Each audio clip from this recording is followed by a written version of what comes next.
Planning process एक systematic तरीका है जहां पे हम ऑब्जेक्टिव्स को डिसाइड करके उन्हें स्टेप बाय स्टेप अचीव करने के लिए प्लानिंग करते हैं। हेलो, मेरा नाम है Arya Dubey and welcome to Fike education. आज हम इस वीडियो सेशन में प्लानिंग का बिजनेस का चैप्टर 4 प्लानिंग डिस्कस करेंगे।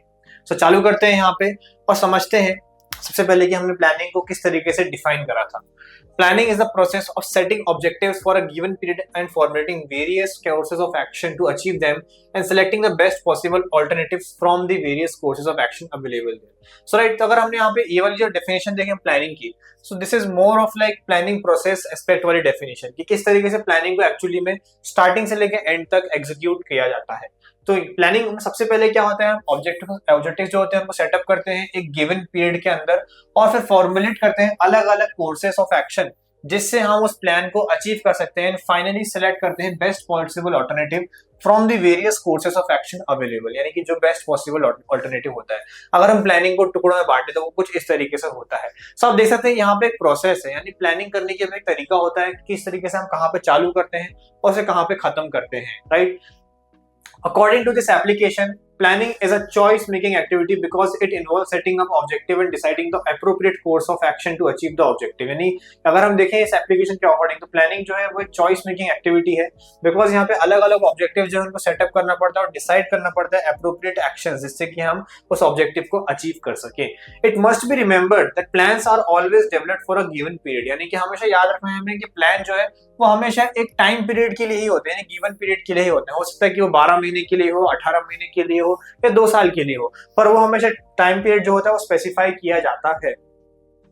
अगर हम देखें स्टेप्स क्या क्या होते हैं, जैसे कि मैंने बताया कि प्लानिंग जो है उसको भी अगर टुकड़ों में बांटी है तो अलग अलग वो स्टेप्स में फॉलो करी जाती है। सबसे पहला सेटिंग अप ऑफ ऑब्जेक्टिव्स, यानी कि हम ऑब्जेक्टिव्स जो है उनको सेट करते हैं। The idea behind planning is to achieve desired objective, right. सबसे मेन आइडिया जो रिवॉल्व करता है प्लानिंग के अराउंड वो क्या है, ऑब्जेक्टिव्स को, डिजायर्ड ऑब्जेक्टिव्स को अचीव करना। Therefore, the first step is to clearly define and describe the objectives of the organization। ये जो पहला स्टेप जो है वो यहाँ पे होता है कि क्लियरली आप डिफाइन करें और डिस्क्राइब करें उस ऑर्गेनाइजेशन के ऑब्जेक्टिव्स को। Firstly the major objective should be specified and then they should be broken down into individual, sectional and departmental objectives. ठीक है, अब एक बार हम यहाँ पे डिसाइड कर लें कि ऑब्जेक्टिव्स को हमें यहाँ पे स्पेसिफाई करना है, क्या गोल हमें अचीव करना है, राइट। वो गोल कुछ भी हो सकता है जैसे कि हम डिस्कस करा। ऑब्जेक्टिव यानी क्या, एक एंड गोल। किसी कंपनी के लिए ऑब्जेक्टिव अलग अलग फॉर्म्स में हो सकता है किसी कंपनी का गोल हो कि इस साल हमें हमारी कंपनी का नेट प्रॉफिट जो है उसको 25% से इंक्रीज करना है, या फिर हमें हमारी सेल्स को जो है 50% से इंक्रीज करना है, या फिर हमारे कॉस्ट को कट डाउन करना है 50% से। सो आप देख सकते हैं वेरियस टाइप्स ऑफ अलग अलग ऑब्जेक्टिव जो है वो आपको देखने को मिल सकते हैं। सो इसलिए पहले अगर हम ऑब्जेक्टिव की बात करें तो ऑब्जेक्टिव जो है सिर्फ एक नहीं होता है बल्कि काफी सारे होते हैं, राइट। अगर हम बिजनेस पॉइंट ऑफ व्यू से देखें तो मेजर ऑब्जेक्टिव जो है पहले हमें उन्हें लिस्ट आउट कर देना चाहिए, फिर उनको ब्रोक करना चाहिए, तोड़ना चाहिए अलग अलग इंडिविजुअल, सेक्शनल और डिपार्टमेंटल ऑब्जेक्टिव्स में। यानी कि मेजर ऑब्जेक्टिव क्या है, हो सकता है कि कंपनी का मेजर ऑब्जेक्टिव इस साल ये हो कि हमें अपनी कॉस्ट कटिंग करनी है, 25% से हमें कॉस्ट कटिंग करनी है, या फिर यहाँ पे हमें टर्नओवर जो है उस पर ध्यान देना है। कोई एक मेजर ऑब्जेक्टिव हो सकता है, फिर हम उसको और ब्रेक डाउन करते हैं इंडिविजुअल, सेक्शनल और डिपार्टमेंटल ऑब्जेक्टिव्स में। Objective serve as guideline for decision making in terms of resource allocation, यानी ऑब्जेक्टिव जो है वो कहीं ना कहीं गाइडलाइन की तरह एक्ट करते हैं कि हमें पता है कि अगर ऑब्जेक्टिव हमें क्लियर हो जाए तो किस तरीके से फिर हम आगे बढ़ सकते हैं, गाइडलाइन को फॉलो कर सकते हैं। और इन टर्म्स ऑफ रिसोर्स एलोकेशन, यानी कि अगर हमें रिसोर्स अलॉट करनी हो अलग अलग सेक्शंस में। Work schedule, the problems and relevant work schedule and nature of actions etcetera are kept in mind while setting objective, यानी कि यहाँ पे ध्यान रखा जाता है जब भी हम ऑब्जेक्टिव सेटअप करते हैं कि वर्क शेड्यूल और नेचर ऑफ एक्शंस जो है वो कैसा है। All efforts must be made to anticipate the problems and relevant opportunity that are likely to arise in the future। और प्लानिंग का सबसे इंपॉर्टेंट एलिमेंट क्या है कि जितने भी आप एफर्ट्स लगा रहे हैं कोई भी एफर्ट जो है वेस्ट में ना जाए, यानी कि आप सारे के सारे एफर्ट्स को कहीं ना कहीं किसी प्रॉब्लम को सॉल्व करने के लिए लगे हैं या फिर कोई अपॉर्चुनिटी को ग्रैब करने के लिए आप उसमें उस एफर्ट को लगा रहे हैं। For example, an enterprise ABC Limited is opening their new branch of laptops. Firstly, they have to specify the objective, है ना। तो हम यहाँ पे एक एग्जांपल लेते हैं एज ए केस स्टडी। एक एंटरप्राइज है, उस एंटरप्राइज का नाम है ABC लिमिटेड, और उन लोगों ने सोचा कि हम एक न्यू ब्रांच ऑफ लैपटॉप जो है उसको खोलेंगे। सबसे पहले उनको स्पेसिफाई करना पड़ेगा उनका ऑब्जेक्टिव क्या है, that is to sell 3000 unit this year, यानी कि इनका ऑब्जेक्टिव है स्पेसिफाई करा कि इस साल उनको 3000 यूनिट्स जो है अपने लैपटॉप की वो सेल करनी है, which is double the previous year sales, जो कि हम कहीं ना कहीं सेल्स का डबल है लास्ट ईयर के कंपैरिजन में। For achieving this aim they have to distribute this objective into various departments such as production, marketing, sales and finance department. यानी कि अब इस ऑब्जेक्टिव को ब्रेक डाउन किया जाए और अलग अलग डिपार्टमेंट्स में इसको डिस्ट्रीब्यूट करा जाए. But distributing the main objective into departmental objective, the company will face fewer problems in managing its organization. यानी कि सारे के सारे डिपार्टमेंट्स को अगर क्लियरली पता है कि क्या उनका ऑब्जेक्टिव है इस साल की, उनके ऑर्गेनाइजेशन का क्या ऑब्जेक्टिव है, तो कहीं ना कहीं जो मैनेज करने का जो उनका काम है ऑर्गेनाइजेशन को, वो कहीं ना कहीं काफी ज्यादा आसान हो जाएगा. बिकॉज आप सबको पता है कि हमारा क्या गोल है, हमें क्या इस गोल को अचीव करना है, और सारे के सारे जो डिपार्टमेंट्स है वो एक ही डायरेक्शन में मूव करेंगे. फिर नेक्स्ट है डेवलपिंग प्लानिंग प्रेमाइसेस. एक बार आपने डिसाइड कर लिया कि क्या हमें अचीव करना है, यानी कि सेटिंग ऑफ ऑब्जेक्टिव, जो कि काफी इंपॉर्टेंट पार्ट है प्लानिंग प्रोसेस का, उसके बाद आप प्रेमाइसेस को डेवलप करते हैं. What do you mean by premises? Premises का मतलब होता है एजम्पशंस लेना, राइट. यानी कि आप यहाँ पे कुछ चीजें मान के चलते हैं, राइट. अगर मैं बोलूं कि आपको कहीं पे डेस्टिनेशन पे जाना है, मैंने बोला कि हो सकता है कल आपको दिल्ली जाना हो, तो आप मानेंगे ठीक है दिल्ली में ट्रेन से जाऊंगा, तो आपने कहीं ना कहीं एजम्पशन लिया यहाँ पे कि कल हाँ दिल्ली से कोई ट्रेन जाएगी हमारे शहर से, राइट. सो आपने क्या करा यहाँ पे, आपने प्रीमाइस को डेवलप करा. ऑफ कोर्स ट्रेन यहाँ से कल जहाँ पे दिल्ली जाएगी, पर ये कहीं ना कहीं आपने एज्यूम करा है, क्योंकि आपने फ्यूचर तो देखा नहीं. जरूरी तो है नहीं कि सही में वो ट्रेन चले जाए, कोई कारण से ट्रेन नहीं भी जा सकती है. या अगर आपने सोचा बस से जाना, तो आपने एज्यूम करा कि यहाँ से यहाँ तक की बस चलती होगी. यानी प्रीमाइसेस बेसिकली क्या है, एजम्पशंस है, यानी कि आप कुछ चीजें जो है पहले से ऑलरेडी मान के चलते हैं, राइट. अगर आप कोई डेस्टिनेशन घूमने जा रहे हैं, तो आप एज्यूम करते हैं कि मेरे दोस्त लोग जिनको मैंने बोला है वो भी वहां पर आएंगे, पर क्या पता वो नहीं आए. तो आप काफी सारी चीजें जो है फ्यूचर के बारे में एज्यूम करके चलते हैं. तो प्लानिंग में भी हमें यहाँ पे जो है प्रीमाइसेस को डेवलप करना पड़ता है. Planning premises are the anticipated environment in which the plans are expected to operate, right. यानी कि यहाँ पे जो हमारा environment है जिसको हमने पहले से ही anticipate करके रखा है, यानी कि हमने सोचा रहा है कि यार हम ये करेंगे तो फिर ये भी हो जाएगा. These include assumptions and forecast in the future and knowing conditions that will affect the course of the plan. यानी कि यहाँ पे काफी सारे assumptions होते हैं और forecast होते हैं, राइट. यानी कि आपने सोचा कि ठीक है कल हम यहाँ पे क्या करेंगे, वहां से आगे गुड्स परचेस करके लाएंगे, उसको दुकान पे लाएंगे और फिर सेल करेंगे, राइट. अगर कोई बिजनेस है जहाँ पे उनका रिटेलर काम है, अगर वो खरीद के बेचते हैं, तो कहीं ना कहीं मान के चलते हैं कि उसके पास वो गुड्स होंगे तभी तो हम खरीदेंगे, राइट. तो ऐसे एजम्पशंस पे काफी सारे बिजनेस जो है चलते हैं. In short, these provide the environment and the boundaries within which the plans will be executed. यानी कि कहीं ना कहीं ये एक environment provide करते हैं, boundaries जिसके अंदर plans जो है उनको execute करा जाएगा. Planning premises may be classified as internal and external premises. यानी कि planning premises में भी दो तरह के अलग अलग premises होते हैं, एक internal और एक external. Controllable, semi controllable and uncontrollable premises. यानी कि internal, external यानी कि जो एक organization के अंदर की premises है, और एक जो बाहर है. उसके बाद फिर कंट्रोलेबल प्रीमाइसेस, यानी कि वो प्रीमाइसेस यानी कि वो एजम्पशंस जिनको हम कंट्रोल कर सकते हैं. सेमी कंट्रोलेबल यानी कि कुछ में पार्शियल कंट्रोल है हमारा, और अनकंट्रोलेबल यानी जिसको बिल्कुल भी कंट्रोल नहीं कर सकते. टैंजिबल और इनटैंजिबल प्रीमाइसेस यानी ऐसे प्रीमाइसेस जिनकी फिजिकल एग्जिस्टेंस हो या फिर ऐसा प्रीमाइसेस का कोई एग्जिस्टेंस ना हो. And the last forcible and unenforceable premises, यानी कि एक फोर्सिबल यानी जिसको हम देख सकते हैं, फ्यूचर में प्रेडिक्ट कर सकते हैं, और एक ऐसा जो अनएनफोर्सेबल हो जिसको हम बिल्कुल भी नहीं देख सकते हैं. For example, ABC Limited company has set the objective to sell 3 lakh unit of laptop this year. For this, they need to gather information by forecasting, as it is an important technique in developing premises. तो जैसे कि यहाँ पे वापस से company ने 3 lakh unit cell करने का इस साल डिसाइड करा है. इस चीज के लिए पहले उनको इन्फॉर्मेशन जो है गैदर करनी पड़ेगी मार्केट के बारे में. तो कहीं ना कहीं ये भी एक तरह का प्रेमाइस है जो उन्होंने पहले से जो है एज्यूम करके रखा है. एक प्रेमाइस जो है उनके मान के चला है कि हाँ ये चीज जो है इन्फॉर्मेशन जो है हमें कहीं ना कहीं से मिल जाएगी. The enterprise has set this objective after forecasting the increase in demand for laptop due to work from home policy. तो उन लोगों ने यहाँ पे देखा कि वर्क फ्रॉम होम पॉलिसी के कारण हो सकता है कि लोगों को जो लैपटॉप की डिमांड है वो कहीं ना कहीं बढ़ गई हो. And accurate forecast is very important for successful plan. तो यहाँ पे देखिए कितने सारे एजम्पशंस जो है एक ऑर्गेनाइजेशन को, एक एंटरप्राइज को लेके चलने पड़ते हैं, और एक एक्यूरेट फोरकास्ट काफी जरूरी होता है उस प्लान के सक्सेसफुल होने का. नेक्स्ट, एक बार आप मान के चल लें कि ठीक है आपने जो प्रेमाइसेस उनको डेवलप कर लिया, उसके बाद identifying alternative courses of action, यानी कि अब आप देखते हैं कि किस तरीके से हम उस प्लान को अलग अलग रास्ते से अचीव कर सकते हैं, यानी अलग अलग ऑल्टरनेटिव, अलग अलग कोर्स ऑफ एक्शन के थ्रू से कैसे अचीव कर सकते हैं. After setting the objective and making assumptions about the future, the next step is to determine alternative courses of action through which the organization can achieve its objective. यानी कि अब यहाँ पे आपने ऑब्जेक्टिव सेट कर दिए, आपने कुछ assumptions बना लिए फ्यूचर के बारे में. अब नेक्स्ट स्टेप है कि आप सोचेंगे किस तरीके से अलग अलग तरीके से हम उस एक्शन को या फिर उस प्लान को अचीव कर सकते हैं. In order to identify the various alternative courses of action, it is required to collect all necessary information from primary and secondary sources. इसके लिए सबसे ज्यादा इंपॉर्टेंट है कि आपको हर तरीके की इंफॉर्मेशन जो कि प्राइमरी और सेकेंडरी है वो आपके पास हो. The information collected must be correct and believable. और जो इंफॉर्मेशन है वो करेक्ट होनी चाहिए, यानी कि ऐसा नहीं है कि आप इनएक्यूरेट इंफॉर्मेशन लेके आ रहे हैं. तो only information which is directly and strategically related to achievement of desired objective should be considered. यानी कि उसी इंफॉर्मेशन पे रिलाय करना चाहिए जो कि डायरेक्टली और स्ट्रेटेजिकली रिलेटेड हो हमारे उस ऑब्जेक्टिव से. यानी ऐसे ऑब्जेक्टिव ना है जो बिजनेस से कोई काम कर रहा हो, यानी ऐसे कोई इंफॉर्मेशन हमारे पास ना है जिससे बिजनेस का कोई लेना देना ना हो या फिर हमारे ऑब्जेक्टिव से उसका लेना देना ना हो. सिर्फ उन्हीं इंफॉर्मेशन को हम यहाँ पे कंसिडर करें जो डायरेक्टली और स्ट्रेटेजिकली कहीं ना कहीं रिलेटेड है, जुड़े हुए हैं हमारे उस ऑब्जेक्टिव से. For every plan there are several options. और हर एक प्लान के लिए हमेशा कुछ ना कुछ ऑप्शंस होते ही होते हैं. All the alternative courses of action should be identify. और सारे के सारे जो कोर्स ऑफ एक्शंस हैं उनको आइडेंटिफाई करना काफी जरूरी है, राइट. अगर हमें फिर भी लगता है कि इस चीज को अचीव करने का एक अच्छा तरीका है, बेस्ट तरीका ये है, फिर भी हमें प्लानिंग प्रोसेस में बाकी ऑप्शंस को भी हमेशा कंसिडर करके चलते रहना चाहिए, because that is the behaviour of a good manager. For example, ABC Limited should have an innovative way that can be adopted by involving employees and consumer in sharing their own ideas. यानी कि ABC Limited company है और उनके पास एक काफी innovative creative तरीका है जहां पे वो एम्प्लॉयज को इन्वॉल्व करके और कंज्यूमर को इन्वॉल्व करके उन्हीं के दोनों के आइडियाज को मिक्सअप कर सकती है, यानी कि एक नया आइडिया बना सकती है.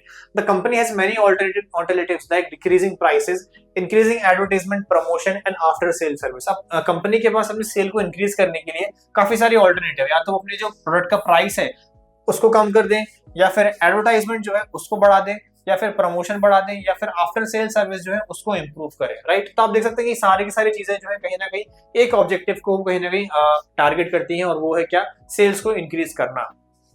In important projects, the enterprise generate more alternative through discussion and amongst the member of the organization. यानी कि आप देखें जो प्रोजेक्ट्स इंपॉर्टेंट होते हैं, बड़ी ऑर्गेनाइजेशन होती है, ऐसी वहां पे और ऑल्टरनेटिव्स को लिस्ट आउट किया जाता है और देखा जाता है कौन सा सबसे ज्यादा फीजिबल, इकोनॉमिकल और इफेक्टिव है. नेक्स्ट यहाँ पे देखते हैं इवेल्युएटिंग ऑल्टरनेटिव कोर्सेज, राइट. तो हमने थर्ड स्टेप देखा जहां पे आपने आइडेंटिफाई करा, यानी पहचाना आपने कि क्या क्या हम अलग अलग तरीके से उस चीज को कर सकते हैं. अब नेक्स्ट स्टेप उसके बाद आता है कि इन्हीं जो आपने मेथड्स को या फिर इन्हीं ऑल्टरनेटिव्स को जिनको आपने आइडेंटिफाई करा है, इनको आप इवेल्युएट करें. अब इनके बारे में सोचें कि किस तरीके से इस रास्ते से या इस पाथ से हम उस प्लानिंग उस ऑब्जेक्टिव को अचीव कर सकते हैं.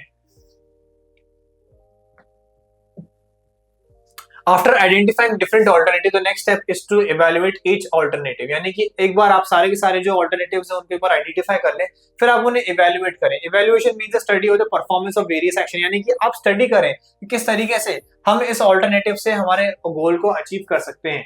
All the possible alternatives should be evaluated keeping in mind their expected cost and benefit to the organization. यानी कि हम यहाँ पे सारे के सारे जो ऑल्टरनेटिव्स हैं उनको evaluate करेंगे और यहाँ पे देखेंगे कि हर एक ऑल्टरनेटिव में क्या एक्सपेक्टेड कॉस्ट आ रही है और क्या बेनिफिट आ रहा है ऑर्गेनाइजेशन को. Comparison among the alternatives should be made in terms of factors such as the risk involved, planning premises, goals to be achieved etcetera. यानी कि यहाँ पे भी अब हम जब कंपैरिजन करेंगे अलग अलग ऑल्टरनेटिव्स की तुलना करेंगे तो यहाँ पे हमें ध्यान रखना है कि क्या क्या उसमें रिस्क इन्वॉल्व हो सकते हैं, क्या प्लानिंग प्रीमाइसेस वहां पे हमें बनाने पड़ रहे हैं और क्या उधर से गोल हमें अचीव करना है ultimately. The positive and negative points of each alternative must be thoroughly examined and thereafter planner should make a choice. यानी कि हर एक ऑल्टरनेटिव के पॉजिटिव और नेगेटिव पॉइंट्स को लिस्ट आउट करना चाहिए और देखना चाहिए कि कहां पे कौन से प्लान में पॉजिटिव नेगेटिव को आउटवे कर रहा है. For example, ABC limited should evaluate all the possible alternatives and check their positive and negative points. यानी कि एबीसी लिमिटेड जो कंपनी है जहां पे सेल्स उनको इंक्रीज करनी है तो उनको सारे के सारे जो पॉसिबल ऑल्टरनेटिव्स हैं उनको एक बार इवैल्यूएट करना चाहिए और उनके पॉजिटिव और नेगेटिव्स को भी देखना चाहिए किसमें पॉजिटिव ज्यादा है और किसमें नेगेटिव्स कम है.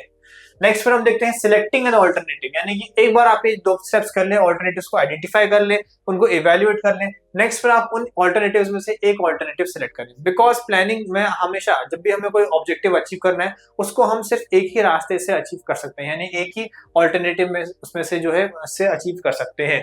After evaluating various alternatives, the next step is to select the most suitable force of action. यानी कि ये सारे के सारे जो अलग अलग ऑल्टरनेटिव्स हैं उनको सिलेक्ट करने के बाद आप यहाँ पे सबसे ज्यादा सुटेबल फोर्स ऑफ एक्शन होगा उसको सिलेक्ट करेंगे. The basic detailed and derivative plan such as policies, rules, programmes and budget should be formulated. यानी कि इसके बाद आप जो अलग अलग टाइप्स के प्लान होते हैं जो कि अभी हम आगे जाके डिस्कस करने वाले हैं, जैसे कि पॉलिसीज बनाना, रूल्स बनाना, प्रोग्राम्स बनाना, बजट्स बनाना, इन सबको अब फॉर्मुलेट करना, इस स्टेप पे चालू कर देना है। This is because a derivative plan help in implementation of basic plan, यानी कि ये जो डेरिवेटिव प्लान है ये कहीं ना कहीं हमारा जो बेसिक प्लान है उसे अचीव करने में हेल्प करता है। Most of the plans may not always be subjected to mathematical analysis, यानी कि काफी सारे प्लान जो है हमेशा मैथमेटिकल एनालिसिस पे बेस्ड ना हो। In this cases the subject and the management experience, judgement and at times institute play an important role in setting the most suitable alternative, यानी कि जो मैथमेटिकल एनालिसिस के पार्ट में जो मैनेजमेंट का एक्सपीरियंस होता है और जो उनका जजमेंट होता है उसके बेसिस पे प्लान्स को सेटअप किया जाता है। Many times combination of plan is also selected instead of selecting one best course, यानी कि हमेशा एक बेस्ट कोर्स सेलेक्ट करने के अलावा क्या किया जाता है कि कहीं ना कहीं कॉम्बिनेशंस को भी सिलेक्ट किया जाता है, यानी कि अलग अलग अल्टरनेटिव्स का एक combination. For example ABC limited will start TV advertisement, online marketing and direct contact with MNCs to increase sale and selecting the most suitable alternative will increase the profit to the country, यानी कि ABC limited ने यहाँ पे क्या decide किया कि वो TV advertisements करेंगे, वो ऑनलाइन मार्केटिंग भी करेंगे और डायरेक्ट कॉन्टैक्ट करेंगे एमएनसीज को, जिससे कि उनकी सेल्स जो है वो इंक्रीज हो सके। कहीं ना कहीं उन्होंने क्या करा, जो मोस्ट सुटेबल ऑल्टरनेटिव्स थे उनमें से सबको कंबाइन करके एक प्लान बना लिया, राइट। सो अब यहाँ पे क्या करते हैं, बेसिकली सिलेक्टिंग ऑल्टरनेटिव में सबसे इंपॉर्टेंट है बिकॉज एक्चुअल डिसीजन मेकिंग जो है वो यहीं पर होती है।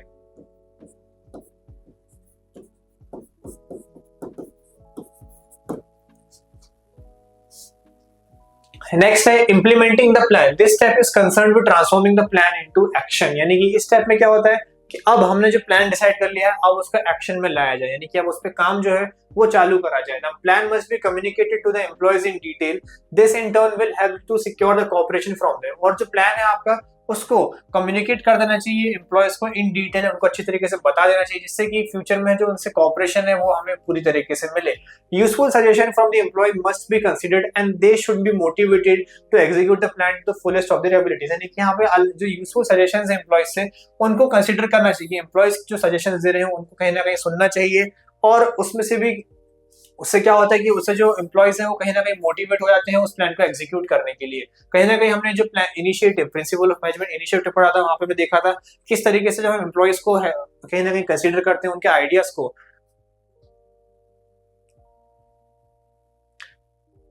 जैसे कि हमने इनिशिएटिव देखा था प्रिंसिपल ऑफ मैनेजमेंट में कि कहाँ जैसे कि हम एम्प्लॉयज को उनके प्लान्स के लिए वेलकम करते हैं, उनको पार्ट लेने में कहीं ना कहीं अलाउ करते हैं, तो उससे क्या होता है वो मोटिवेट ज्यादा होते हैं और कहीं ना कहीं अपने ही प्लान पे वर्क करने के लिए वो ज्यादा एक्साइटेड भी होते हैं अपनी फुल स्टेबिलिटी पे।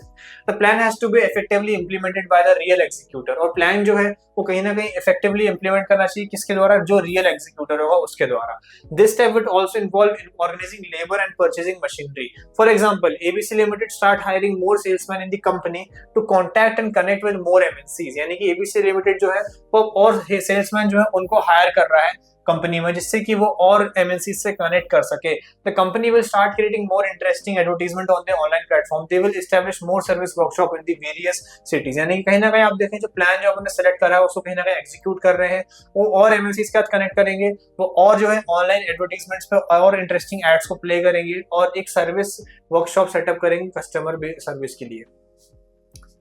और इसके बाद नेक्स्ट हमारा आता है follow up action after implementing, यानी कि आप देखें जो एक्चुअल वर्क है, जो एक्चुअल हमारा वर्क जो है वो इधर चालू हो जाता है। हमारा जो 6 पॉइंट है इंप्लीमेंटिंग द प्लान, यहाँ पे एक्चुअल वर्क जो है प्लानिंग पे वो चालू हो जाता है। इसके बाद फिर हमारा एक ही स्टेप बचता है follow up action after implementing the plan. The last step is to periodically review the existing plan to ensure that the plan is effective, यानी कि एक बार प्लान इंप्लीमेंट कर दें इसके बाद ये नहीं कि आप पूरी की पूरी प्रोसेस को यहीं पर छोड़ दें, आप क्या करेंगे आप यहाँ पे पीरियोडिकली यानी कि टाइम टू टाइम उसको अपनी जो एक्टिविटीज उनको रिव्यू करेंगे कि प्लान जो है वो सही अपने ट्रैक पे चल रहा है कि नहीं चल रहा है और प्लान इफेक्टिव है या नहीं है।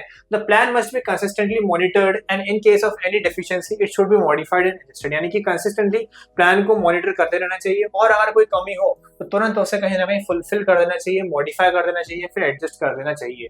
For example a proper feedback mechanism was developed by ABC limited so that they can take all complaints and reviews from their consumer, यानी कि कहीं ना कहीं एक प्रॉपर फीडबैक मैकेनिज्म सेटअप करा गया था एबीसी लिमिटेड द्वारा जिससे कि वो कंप्लेंट्स और फीडबैक जो है अपने कंज्यूमर से ले सके और अगर कहीं ना कहीं उनको लगता है कि उसको इंप्रूव किया है तो एक बेटर सर्विस एक्सपीरियंस भी दिया जाए।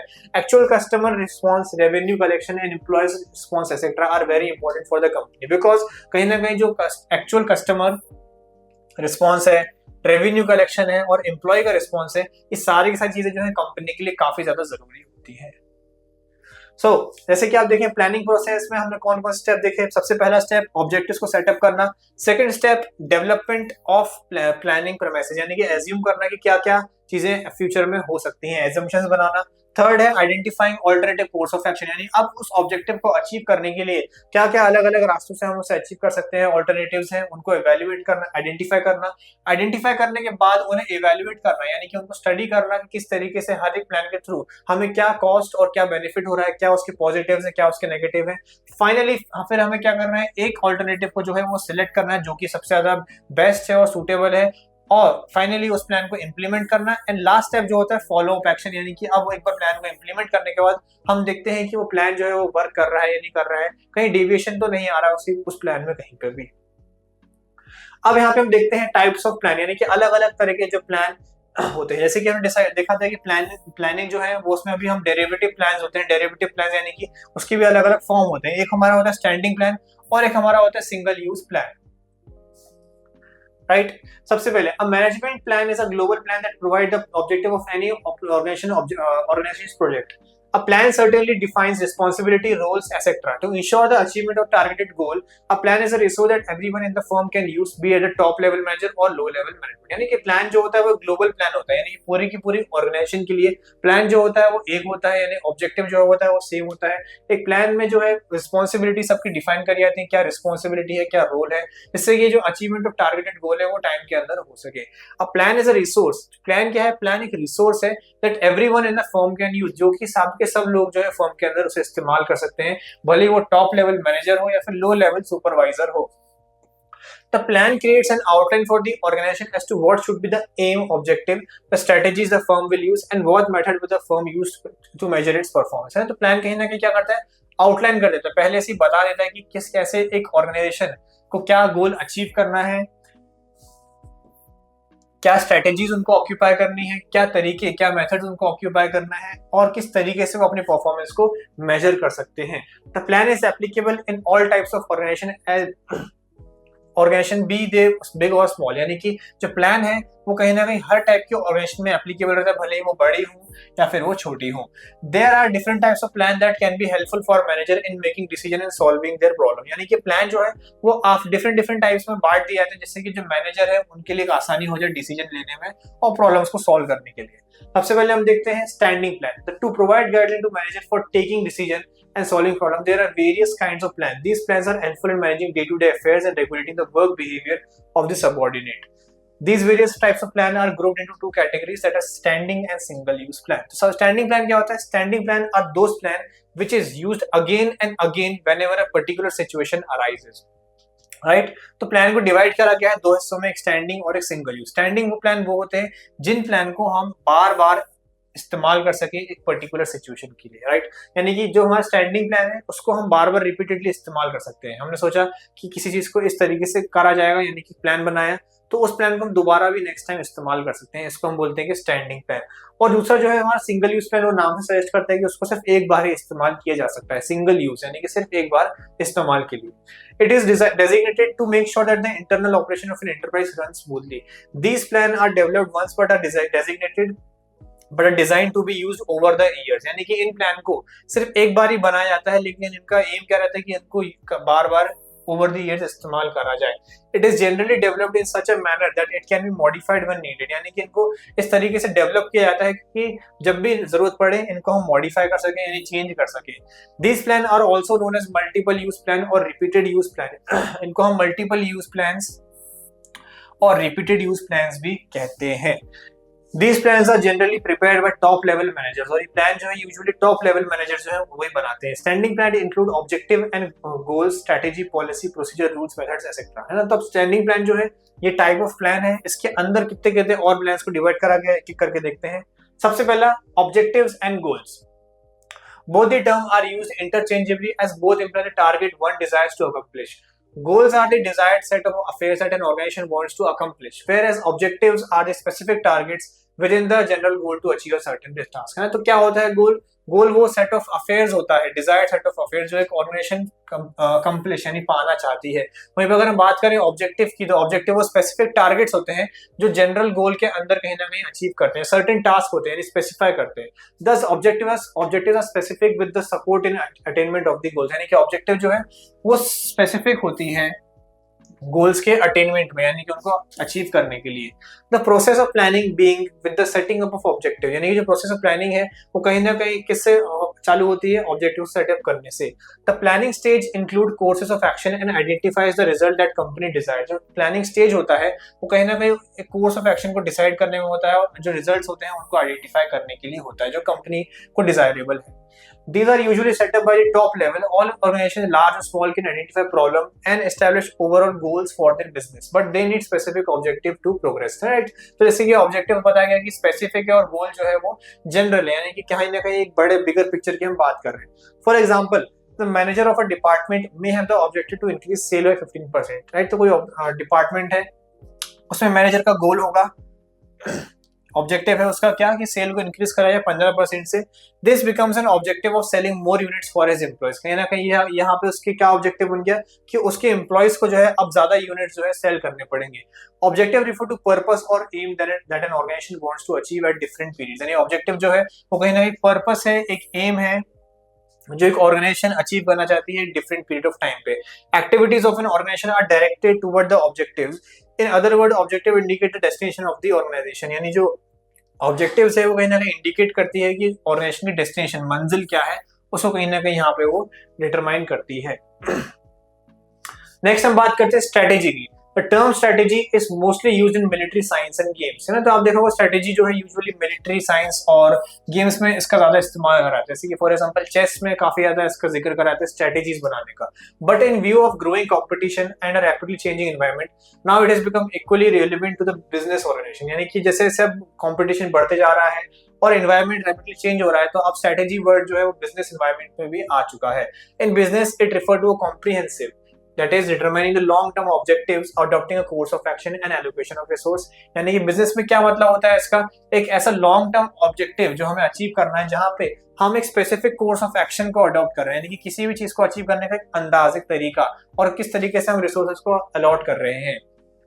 And an integrated plan which indicate the desired future of the organization, यानी कि एक इंटीग्रेटेड प्लान जहां पे इंडिकेट किया जाता है कि किस तरीके से हम उस डिजायर्ड फ्यूचर को अचीव करेंगे। It is very often said that a proper strategy is the blueprint of the organisations desired destination, यानी कि कहा जाता है कि जो प्रॉपर स्ट्रेटेजी है वो कहीं ना कहीं तरह का ब्लूप्रिंट है उस ऑर्गेनाइजेशन की डिजायर्ड डेस्टिनेशन का। It is an elaborate system and special type of plan which is formulated to meet the challenges forwarded by the competitor or the other external factors such as changes in the economic, political, social, legal and technological environment, right? तो strategy का usually इस्तेमाल तब किया जाता है कि एक special type of plan है जहाँ पे अलग अलग जो चेंजेस हैं जो वो देखने को हमें मिलते हैं। वो चेंजेस कैसे हो सकते हैं, वो इकोनॉमिकल हो सकते हैं, पॉलिटिकल हो सकते हैं, सोशल, लीगल और टेक्नोलॉजिकल हो सकते हैं, और इनसे कैसे डील करा जाए, किस तरीके से डील करा जाए, उसी का इस्तेमाल यूजुअली हम स्ट्रेटेजी में करते हैं। It involve preparing itself for meeting unforeseen factors, यानी कि जो अनफोर्सिन फैक्टर्स हैं उसको किस तरीके से हैंडल करा जाए, डील करा जाए, उसमें इसका इस्तेमाल किया जाता है। एग्जाम्पल के तौर पे स्ट्रेटेजी का, for example Pepsi and Coca Cola are competitors in the soft drink market. If Pepsi reduces the price and the counter plan of the Coca-Cola is to maintain its market may be considered as a strategy, यानी कि अगर Pepsi अचानक से अपने price को reduce कर देता है जैसे कि अपने सेल्स इंक्रीज कर सके, तो कोका कोला जो उसका कहीं ना कहीं कंपटीटर है वो जो भी प्लान यहाँ पे बनाएगा जिससे कि वो इसको काउंटर कर सके पेप्सी की इस रिडक्शन ऑफ प्राइसेस को, तो जो भी वो काउंटर प्लान बनाएगा उस प्लान को हम यहाँ पे स्ट्रेटेजी बोलेंगे। बिकॉज ये क्या है, एक अनफोर्सिन इवेंट है जहाँ पे कोका कोला को डील करना है अपने कंपटीटर से कहीं ना कहीं साथ में बने रहने के लिए और सेल्स को कहीं ना कहीं मेंटेन करने के लिए। नेक्स्ट फिर हम आते हैं पॉलिसी पे। तो policy is a general statement that guides thinking और channelising energy towards a particular direction, यानी पॉलिसी क्या है, एक जनरल स्टेटमेंट है या फिर एक गाइड है जहां पे आप यूजुअली जो लोगों की एनर्जी है उसको एक पर्टिकुलर डायरेक्शन में ले जाते हैं। It also defines boundaries with in which the decision can be made, यानी कि यहाँ पे बाउंड्रीज को भी डिफाइन किया जाता है जिसके अंतर्गत डिसीजंस को, यानी जो आपके फैसले हैं उनको लिया जा सकता है। It is a parameter within which managers use their description to apply policy, यानी कि एक तरह का पैरामीटर प्रोसीजर है जहां पे मैनेजर्स जो है अपने अथॉरिटी का इस्तेमाल कर सकते हैं इस पॉलिसी को अप्लाई करने के लिए।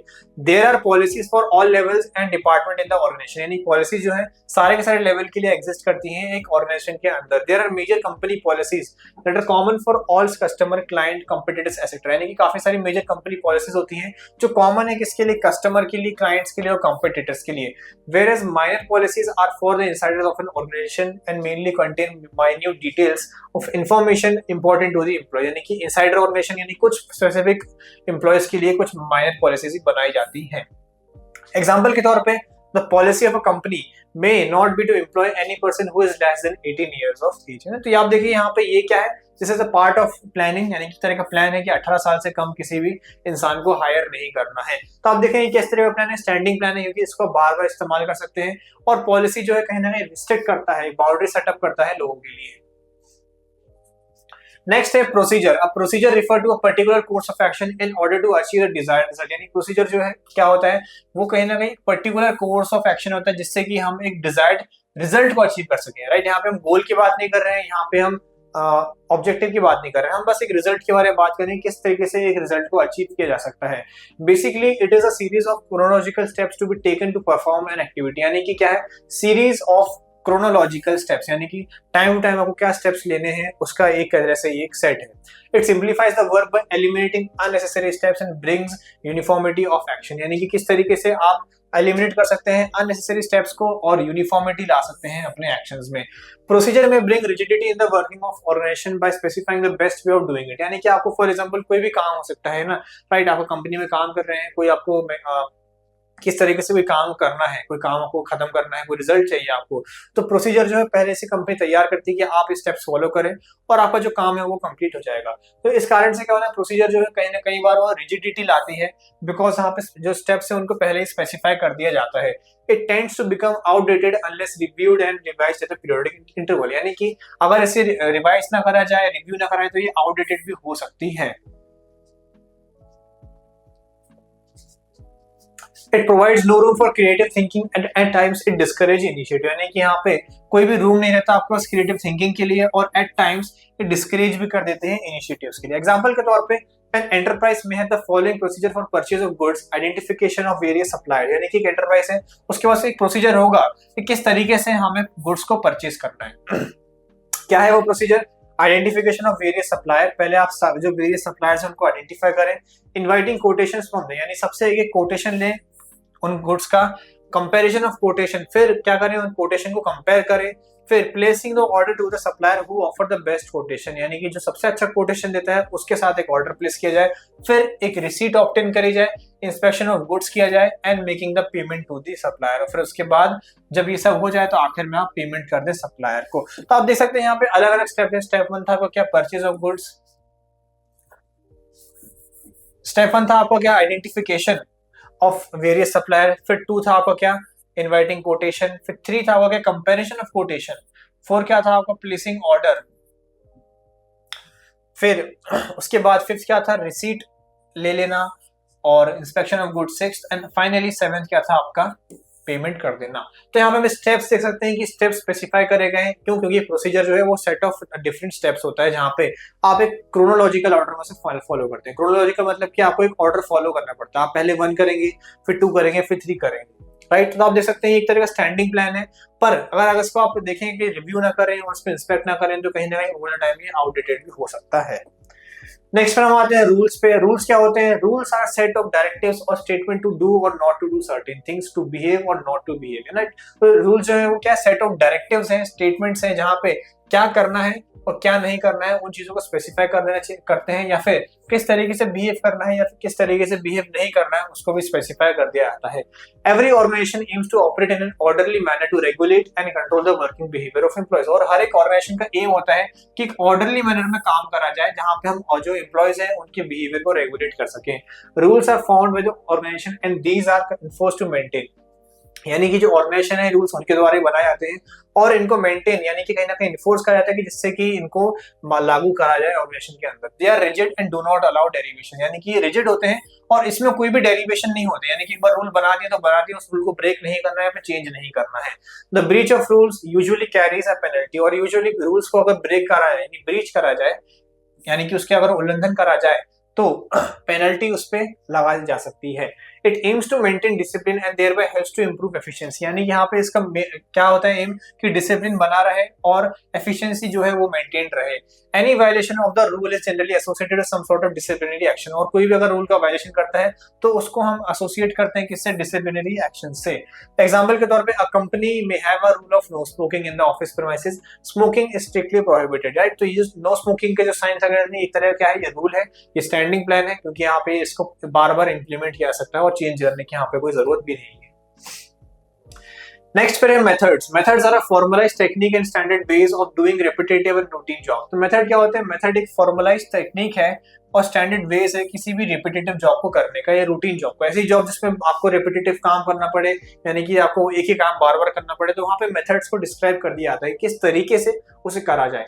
It prescribes the manner of doing the task. They also provide detailed guidance for day-to-day activity and are helpful in the user procedure with the minimum expenditure of the time. यानी कि यहाँ पे provide कर जाता है क्या, detailed guidance day to day activity के लिए कि रोज से हर दिन आपको क्या करना है, और helpful in use of procedure, यानी कि प्रोसीजर्स का भी इस्तेमाल करने को आपको इसमें हो सकता है with minimum expenditure of time, effort and money. यानी कि हम मेन क्या रहता है कि आप सबसे कम से कम समय खर्च करें, एफर्ट कम करें और मनी भी कम करें। The method specifies the manner in which a work can be performed effectively and efficiently, यानी मेथड जो यूजुअली इस मैनर में उस वर्क को स्पेसिफाई करता है जिससे कि उसे एफिशिएंटली और इफेक्टिवली एग्जीक्यूट करा जा सके। It should be stated clearly and in precise term to improve organization efficiency and bring a sense of order to the work place, यानी कि यहाँ पे क्लियरली स्टेट करा जाता है किस तरीके से काम किया जाता है और जिससे कि हम ऑर्गेनाइजेशन की जो एफिशिएंसी है उसको इंप्रूव कर सकें और एक सेंस ऑफ ऑर्डर जो है वो ला सकें वर्क प्लेस में। It is a prescribed way in which one step of the procedure is to be performed, यानी कि कहीं ना कहीं प्रिस्क्राइब्ड वे पहले से बता दिया जाता है किस तरीके से आपको प्रोसीजर का वो एक स्टेप जो है उसको करना है या फॉलो करना है। Specified technique are to be used in particular operation, और स्पेसिफाइड टेक्निक जो है उनको एक पर्टिकुलर ऑपरेशन में ही इस्तेमाल किया जाना चाहिए। एग्जांपल के तौर पे there are different methods for the valuation of stock like FIFO method, LIFO method and HIFO method. A business can select any one method for the evaluation of the stock. Selecting a particular method avoid confusion and helps in the smooth functioning of the organization. FIFO first in first out, LIFO last in first out, है ना। तो आप देखें यहाँ पे किसी भी company की स्टॉक को इवेल्युएट करने के लिए अलग अलग तरीके होते हैं, राइट। आप FIFO मेथड का इस्तेमाल कर सकते हैं, LIFO और HIFO मेथड का, है ना। First in first out, last in first out और highest in the first out, ये तरीके मेथड होते हैं स्टॉक का वैल्यूएशन करने के लिए। अगर आप यहाँ पे किसी एक मेथड का इस्तेमाल करते हैं तो इससे क्या होता है, इससे कहीं ना कहीं जो फ्यूचर में कंफ्यूजन है वो कहीं ना कहीं अवॉइड करी जा सकती है। फिर हम आते हैं सिंगल यूज प्लान पे। जैसे कि हमने डिस्कस करा, सिंगल यूज प्लान जो है उनको एक ही बार इस्तेमाल किया जा सकता है। ऐसे प्लान जिनका इस्तेमाल सिर्फ एक बार किया जा सकता है, वो दोबारा उनको फिर हम इस्तेमाल नहीं कर सकते हैं, राइट। स्टैंडिंग प्लान वो प्लान होते हैं जो रीयूजेबल होते हैं। अभी तक जो हमने प्लान देखे वो सारे के सारे प्लान जो थे वो रीयूजेबल थे, लेकिन सिंगल यूज प्लान ऐसे प्लान है जिनको हम सिर्फ एक बार ही इस्तेमाल कर सकते हैं। They cease to exist once such an objective is achieved, यानी कि एक बार ऑब्जेक्टिव अचीव हो गया तो फिर ये प्लान जो है फिर एग्जिस्ट नहीं करता है। They are non recurring and the duration of this plan generally depends upon the type of project, यानी कि नॉन रिकरिंग होते हैं, यानी बार बार नहीं होते हैं, और यूजुअली जो ड्यूरेशन ऑफ प्लान होता है उसी पर डिपेंड करता है। जब तक ये प्लान का ड्यूरेशन है, जब तक ये प्रोजेक्ट है, तब तक फिर ये प्लान भी चलेगा। This plan are short lived and have to be reformatted after every use, यानी कि जो प्लान होते हैं शॉर्ट लिव्ड होते हैं, यानी जल्दी खत्म हो जाते हैं और उनको फिर दोबारा रिफॉर्मुलेट करना पड़ता है हर एक यूज के बाद। This plan include program and budget, यानी इसके अंदर कौन से प्लान आते हैं, इसके अंदर प्रोग्राम आता है और बजट आता है। So प्रोग्राम जो है it is a type of single use plan. क्या होता है program? Programs a comprehensive plan design to implement the policy and accomplish the objective by combining goals, यानी प्रोग्राम जो है वो कॉम्प्रिहेंसिव प्लान होते हैं जिसके अंदर अलग अलग सेट्स ऑफ पॉलिसीज होती हैं और क्या क्या ऑब्जेक्टिव्स हमें अचीव करने हैं वो उसमें अंदर कंबाइंड रहते हैं। Task assignment, policy, resources etcetera. आप देख सकते हैं कि यहाँ पे एक जो प्रोग्राम है उसके अंदर काफी सारे डिफरेंट टाइप्स ऑफ प्लान है, यानी पॉलिसीज हैं, गोल्स हैं, टास्क असाइनमेंट है और पॉलिसी, रिसोर्सेज एक्सेट्रा, ये सब के सब इसके अंदर आते हैं। They usually single use plan indicating the steps to be taken, resources to be used and the period of the completion of the task, है ना। तो ये सिंगल यूज क्यों होते हैं? बिकॉज यहाँ पे क्लियरली डिफाइन कराते हैं कितनी रिसोर्स इस्तेमाल करी जाएगी, कितने टाइम पीरियड के लिए है और किस गोल के लिए है। It gives a step by step approach to guide the action necessary to reach a predetermined goal, और एक ये भी क्या है, स्टेप बाय स्टेप आपको अप्रोच देता है कि किस तरीके से आप उस प्री डिटरमाइंड गोल को अचीव कर सकते हैं।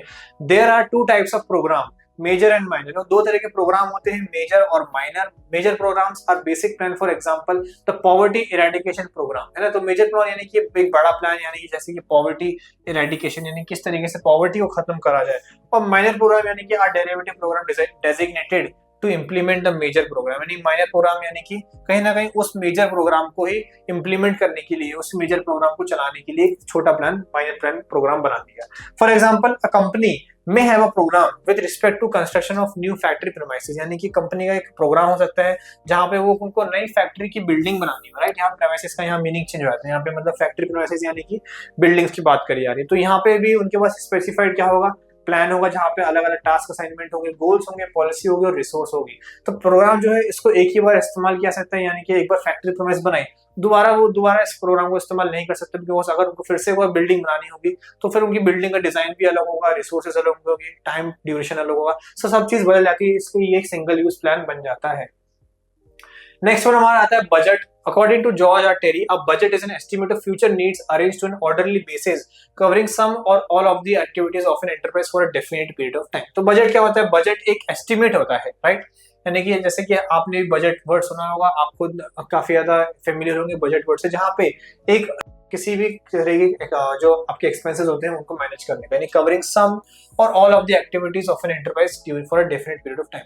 अ budget is a statement of expected result that are expressed in numerical terms. और बजट ही ऐसा तरह का प्लान होता है जिसको हम न्यूमेरिकल टर्म्स में एक्सप्रेस करते हैं for a definite period, right. It is a single use plan expressed in quantitative terms. और एक सिंगल यूज प्लान होता है जिसको हम क्वांटिटेटिव टर्म्स यानी नंबर्स के फॉर्म में प्रोजेक्ट करते हैं। It is a projection of anticipated cost, results and the allocation of resource, यानी कि यहाँ प्रोजेक्शन किया जाता है कि किस तरीके से हमारे खर्चे, कॉस्ट हो सकता है और हमारा एलोकेशन ऑफ रिसोर्सेज है, राइट। कि हमने सोचा कि इस साल इतना खर्चा होगा, इतनी इनकम आएगी, तो आपने क्या करा, यहाँ पे अपनी न्यूमेरिकल वैल्यूज असाइन करी अपने उस प्लान में, और एक तरह से क्या बन गया, एक बजट बन गया। अभी भी क्यों प्लान है, क्योंकि यहाँ पे हम एंटीसिपेट कर रहे हैं, क्योंकि यहाँ पे हम मान के चल रहे हैं, हमें पता नहीं एक्चुअली में कितना खर्चा होगा या कितनी रेवेन्यू आएगी, तो इसलिए इसको हम यहाँ पे प्लान ही बोलते हैं अभी भी। On one hand it is an instrument of planning, on one hand it is an instrument of planning as it helps to make plans clear, on the other hand it is an instrument of control, यानी कि एक तरफ क्या है, ये instrument of planning है जहां पे आप प्लान करते हैं किस तरीके से आपके खर्चे होंगे, और दूसरी तरफ इंस्ट्रूमेंट ऑफ कंट्रोल भी बन जाता है, बिकॉज बाद में जब हम इवेल्युएट करते हैं डेरिवेशंस के लिए तो कहीं ना कहीं ये हमें बताता है as a standard for evaluating performances. It is prepared for 1 year, है ना, यानी कि हम यूजुअली बजट जो है वो 1 साल के लिए ही बनाया जाता है। एग्जांपल के तौर पे the sales department of an organization provides its budget wherein they have estimated the figure about different types of material that will be needed for the production, यानी कि सेल्स डिपार्टमेंट ने कहीं ना कहीं एक बजट बना लिया जहां पे उन लोगों ने एस्टिमेट करा है कि कितने डिफरेंट टाइप्स के उनके मटेरियल जो है उनको उसकी जरूरत होगी प्रोडक्शन के लिए। इट्स क्वालिटी, यानी क्या क्वालिटी चाहिए उसको उन गुड्स के लिए, टाइम ऑफ परचेज, यानी किस टाइम पे उसे परचेज किया जाएगा, and what amount is to be spend, और कितना अमाउंट उस पे स्पेंड किया जाएगा।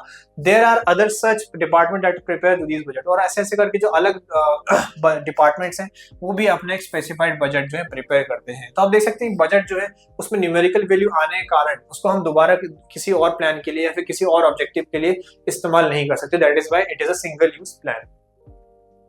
तो क्वालिटीज देखते हैं एक अच्छे प्लान की, कि इस तरीके से हम डिसाइड करेंगे क्या क्वालिटीज हैं एक गुड प्लान की। A good plan should consist of this basic qualities. Firstly it should have a defined objective that is the ultimate goal that the organization wants to achieve, यानी कि एक plan का एक defined objective होना चाहिए, है ना। क्या क्या क्वालिटी है, सबसे पहले क्वालिटी कि उसका एक ऑब्जेक्टिव हो जिससे कि अल्टीमेट गोल जो ऑर्गेनाइजेशन को अचीव करना है। दूसरा, a plan should be simple which can be understood by each and every member and does not create problems in understanding for anyone, यानी प्लान जो है वो सिंपल होना चाहिए जिससे कि सब उसको समझ सकें, इतना कॉम्प्लेक्स ना हो जिससे कि कोई प्रॉब्लम क्रिएट हो दूसरों को समझने के लिए।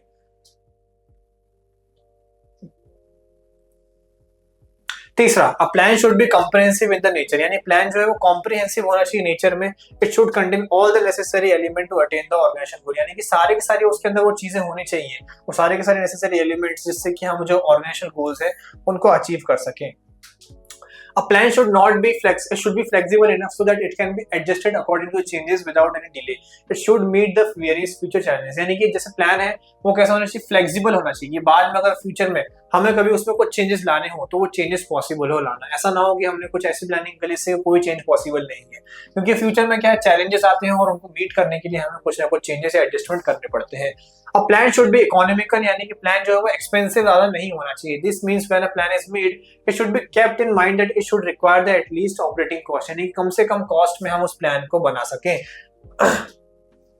A good plan should set the standard to be achieved, यानी कि जो गुड प्लान है उसको इसको स्टैंडर्ड यहाँ पे सेट कर देने चाहिए जो अचीव होना चाहिए, किस स्टैंडर्ड पे, किस स्टैंडर्ड लेवल पे हमें उस चीज को अचीव करना है, उस गोल को अचीव करना है। As it is required in the planning process to compare the actual performance with the standard this administrate, यानी कि यहाँ पे रिक्वायर्ड रहता है प्लानिंग के लिए कि क्या क्या कंपेयर करना है actual performance with the standard that had been set, यानी कि आपने एट द एंड उसको अचीव कर लिया तो आप स्टैंडर्ड से कंपेयर कर सके उसकी क्या आपने स्टैंडर्ड्स रखे थे और आपने क्या अचीव करा है।